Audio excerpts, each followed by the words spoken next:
வணக்கம். இது நியூஸ் ஃபர்ஸ்டின் மதிய நேர பிரதான செய்தி அறிக்கை. இன்று தாய் திருநாளை கொண்டாடி கொண்டிருக்கும் அனைவருக்கும் நியூஸ் ஃபர்ஸ்டின் சந்தோஷமான தாய் திருநாள் நல்வாழ்த்துக்களை தெரிவித்துக் கொண்டு முதலில் எங்களுடைய அவதானத்தை தலைப்புச் செய்திகளுக்கு செலுத்துவோம். பரிசுத்த பாப்பரசர் இலங்கை விஜயத்தை நிறைவு செய்து பிலிப்பைன்ஸிற்கு பயணம். ஊவா மாகாண சபையின் ஐக்கிய மக்கள் சுதந்திர கூட்டமைப்பு உறுப்பினர்கள் சிலரை ஐக்கிய தேசிய கட்சியில் இணைத்துக் கொள்வதற்கு எதிர்ப்பு தெரிவித்து ஆர்ப்பாட்டம். தேர்தலுக்கு பின்னரான வன்முறைகள் தொடர்பில் ஆராய்ந்து நடவடிக்கை எடுப்பதற்காக பாதுகாப்பு அமைச்சின் மேலதிக செயலாளர் ஒருவர் நியமனம். DN சுவாமிநாதன் இந்து சமய மற்றும் மீள்குடியேற்ற அமைச்சராக கடமைகளை பொறுப்பேற்றார். இனி விரிவான செய்திகள். உலக செழிப்பின் காரணகர்த்தாவான சூரிய பகவானுக்கு நன்றி செலுத்தும் பண்டிகையான தை திருநாளை இன்றைய தினம் இந்துக்கள் கொண்டாடுகின்றார்கள். தை பிறந்தால் வழி பிறக்கும் என்பது ஆன்றோர் வாக்கு. அதற்கமைய பிறந்துள்ள வருடம் முழுவதும் தங்கள் வாழ்வு செழிக்க வேண்டும் என்ற எதிர்பார்ப்புகளோடு தை மாதத்தின் முதல் நாளை மக்கள் இன்முகத்துடன் வரவேற்கின்றார்கள்.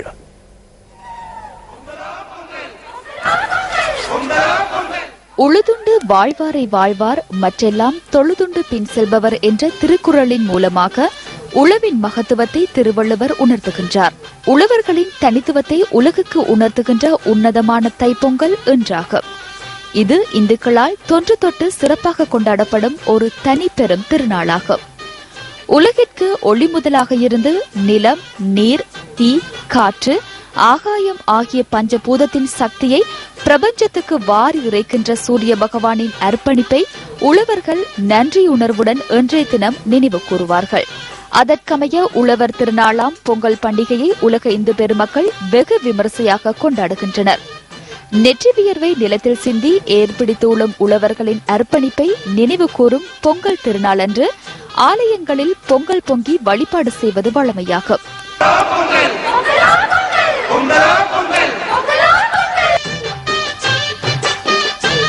இல்லங்களின் முற்றத்தில் அழகு மாக்கோலமிட்டு மங்களத்தின் அடையாள சின்னமாக விளங்குகின்ற மஞ்சளையும் இஞ்சியையும் புதுப்பானையில் கட்டி பால் பொங்கி வர பட்டாசு கொளுத்தி சூரிய தேவனுக்கு இன்றைய நாள் மக்கள் நன்றி செலுத்துவார்கள்.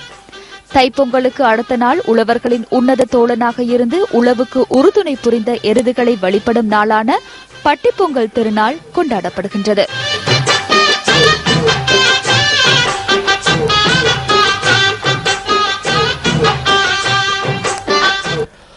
மனிதர்களுக்கும் இயற்கைக்கும் இடையில் பலமான பிணைப்பை ஏற்படுத்த தெய்வ வழிபாடுகளில் மக்கள் சமூகங்களின் ஐக்கியத்தை வெளிப்படுத்துவதே தைப்பொங்கல் பண்டிகை என ஜனாதிபதி மைத்ரிபால சிறிசேன தெரிவிக்கின்றார். பொங்கலானது விவசாயம் மற்றும் வாழ்வாதாரத்தின் எல்லா அம்சங்களிலும் சூரிய பகவானிடமிருந்து கிடைத்த ஆசீர்வாதத்திற்கு நன்றி செலுத்துவதாய் அமைந்துள்ளதாக ஜனாதிபதி வெளியிட்டுள்ள தைப்பொங்கல் வாழ்த்துச் செய்தியில் தெரிவிக்கப்பட்டுள்ளது.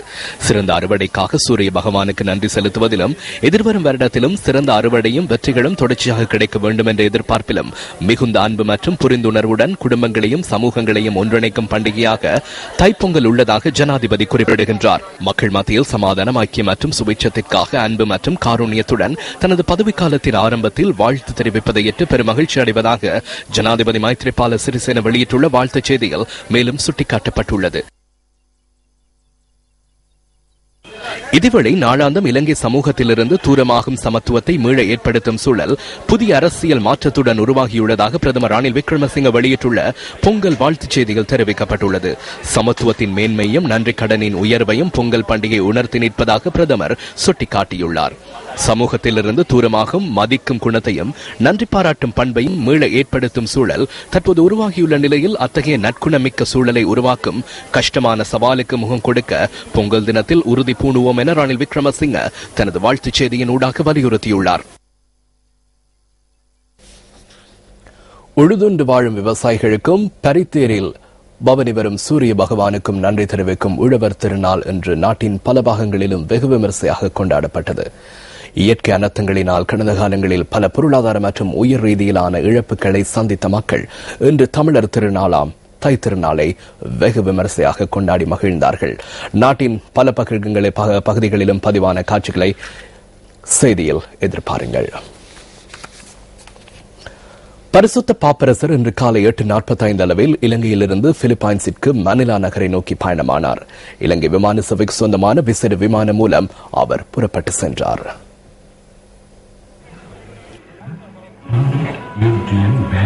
பரிசுத்த பாப்பரசர் கொழும்பிலிருந்து கட்டுநாயக்கவுக்கு செல்லும் போது பரிசுத்த பாப்பரசர் 16வது பெனடிக்காக அர்ப்பணிப்பு செய்த பெனடிக் கலாசார நிலையத்துக்கு பாப்பரசர் விஜயம் செய்தார். இதன்போது கொழும்பு பேராயர் பேரர் திரு மல்கம் கர்தினால் ரஞ்சித் ஆண்டகை உள்ளிட்ட கத்தோலிக்க சபையின் பிரதிநிதிகள் பரிசுத்த பாப்பரசரை வரவேற்றனர். போலவலான பகுதியில் அமைக்கப்பட்டுள்ள பெனடிக் கலாசார நிலையத்தை இதன்போது பரிசுத்த பாப்பரசர் திறந்து வைத்தார்.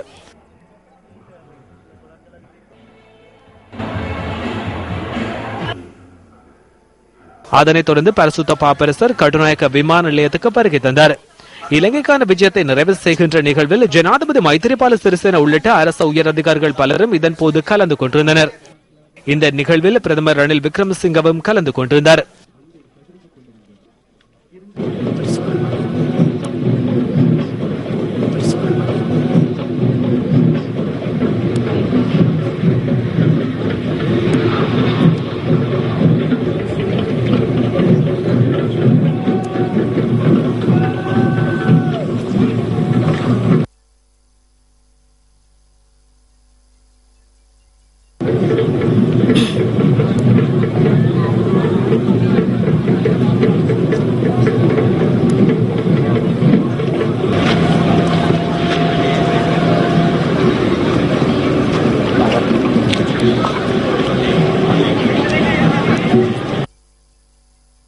பரிசுத்த பாப்பரசர் பிரான்சிஸ் திருத்தந்தையின் இலங்கை விஜயத்தின் போது அருளாளர் ஜோசப் வாஸ் அடிகளார் புனிதர் நிலைக்கு உயர்த்தப்பட்டதுடன் காலிமுக திடலில் நேற்று காலை நடைபெற்ற விசேட திருப்பலி ஆராதனையில் லட்சக்கணக்கானவர்கள் பங்கேற்றிருந்தனர்.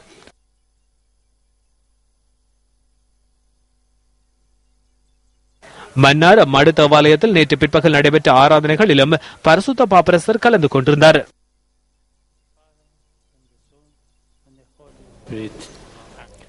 ஊவா மாகாண சபையில் அமைச்சு பதவி வகிக்கும் ஐக்கிய மக்கள் சுதந்திர கூட்டமைப்பின் உறுப்பினர் ஒருவரின் ஆதரவை ஐக்கிய தேசிய கட்சி பெற்றுக் கொள்ள வேண்டாம் என தெரிவித்து மகியங்கன நகரில் இன்று சிலர் எதிர்ப்பில் ஈடுபட்டனர்.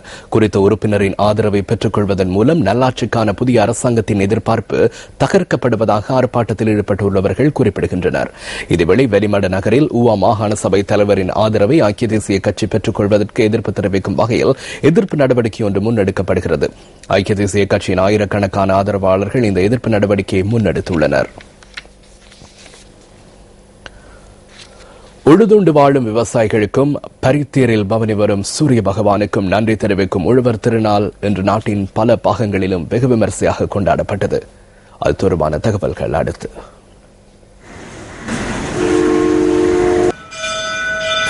தலைநகரில் இன்று பொங்கல் கொண்டாட்டங்கள் களை கட்டின. கொழும்பு மருதானை கப்பித்தாவத்த ஸ்ரீ கைலாசநாத சுவாமி தேவஸ்தானத்தில் இன்று தைப்பொங்கலை முன்னிட்டு பொங்கல் பொங்கும் நிகழ்வு இன்று காலை 6 மணி அளவில் இடம்பெற்றது.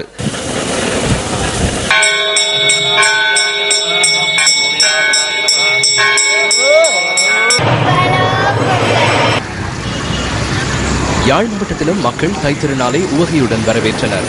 யாழ்ப்பாணத்தின் நல்லூர் காந்த சுவாமி கோவிலில் மிகவும் விமர்சையாக பொங்கல் பொங்கும் நிகழ்வுகள் இடம்பெற்றன.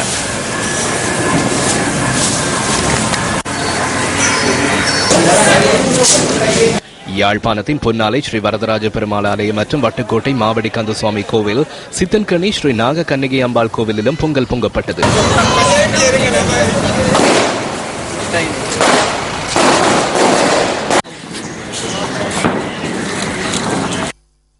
வவுனியா மாவட்டத்தின் கோவில்களிலும் பொங்கல் தினத்தை முன்னிட்டு விசேட பூஜைகள் இடம்பெற்றன.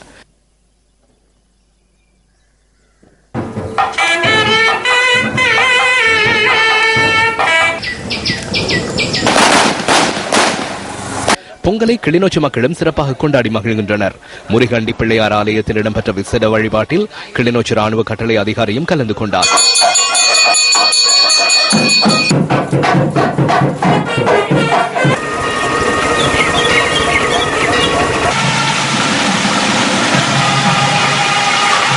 ஹட்டன் நகரில் மக்கள் புத்தாடை அணிந்தும் பொங்கல் பொங்கியும் தமது மகிழ்ச்சியை வெளிப்படுத்தினர். ஹட்டன் ஸ்ரீ மாணிக்க பிள்ளையார் தேவஸ்தானத்தில் சிறப்பு வழிபாடுகள் களை கட்டியது.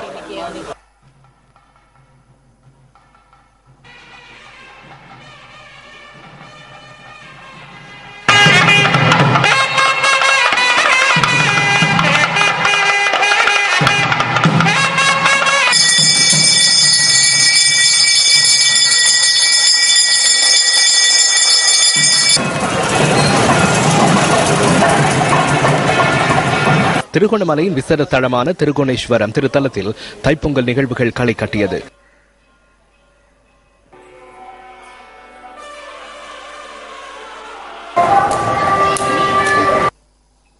திருகோணமலை பத்திரகாளி அம்மன் கோவிலில் பொங்கல் விசேட சைவ வழிபாடுகள் சிறப்பாக இடம்பெற்றன. நாட்டில் நிரந்தர சமாதானம் நிலவ வேண்டி பிரார்த்தனைகளும் இடம்பெற்றன. திருகோணமலை கிண்ணியா பிரதேச செயலாளர் பிரிவுகளில் உள்ள பல ஆலயங்களும் இந்த உழவர் திருநாளை முன்னிட்டு களை கட்டின.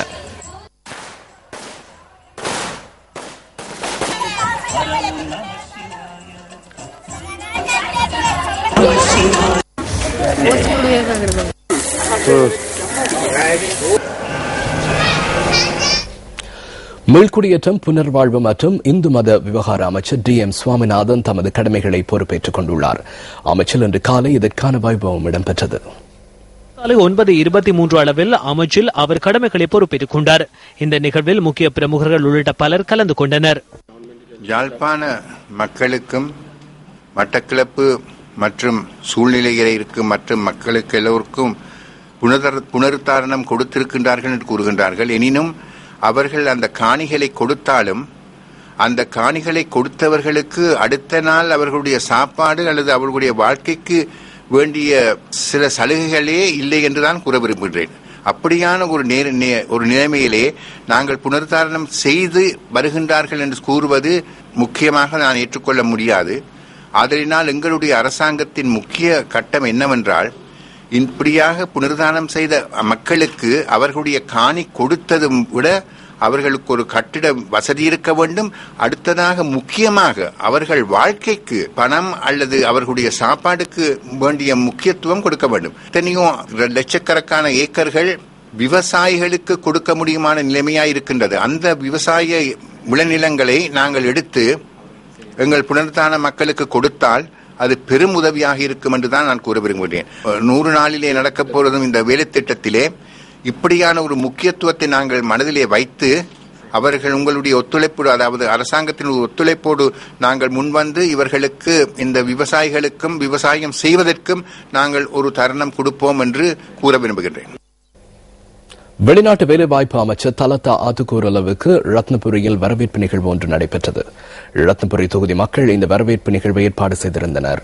புதிய அமைச்சரை வரவேற்பதற்காக நேற்றிரவு 8 மணி வரையும் மக்கள் ரத்னபுரி நகரில் காத்திருந்தனர். வெளிநாட்டு வேலைவாய்ப்பு அமைச்சரை வரவேற்கும் சில நிகழ்வுகள் அகலியகுட, குருவிட்ட, மலங்கம உள்ளிட்ட பல பகுதிகளில் ஏற்பாடு செய்யப்பட்டிருந்தன.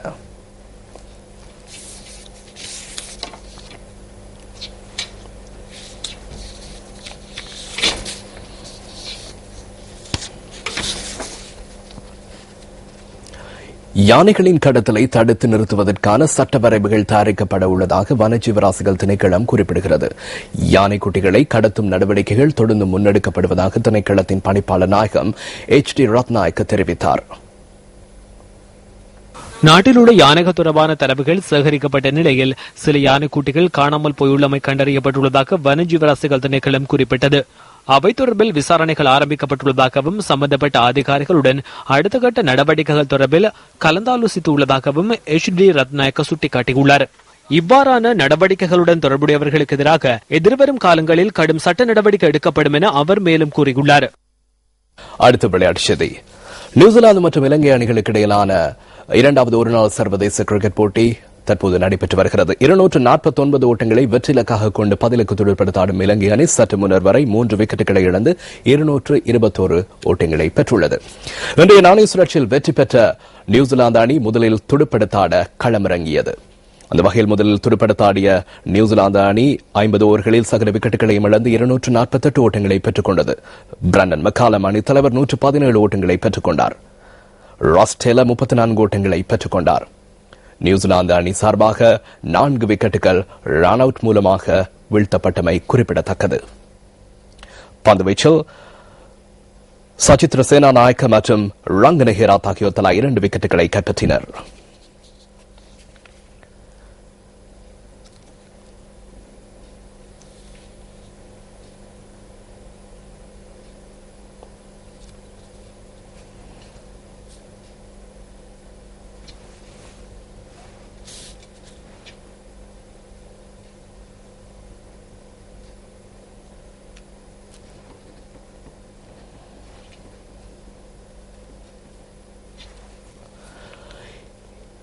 249 ஓட்டங்களை வெற்றிலக்காக கொண்டு துடுப்படுத்தாடி வரும் இலங்கை அணி சற்று முன்னர் வரை 3 விக்கெட் இழப்புக்கு 223 ஓட்டங்களை பெற்றுள்ளது. இலங்கை அணி சார்பாக கருணாரத்ன 21 ஓட்டங்களோடு ஆட்டமிழந்தார்.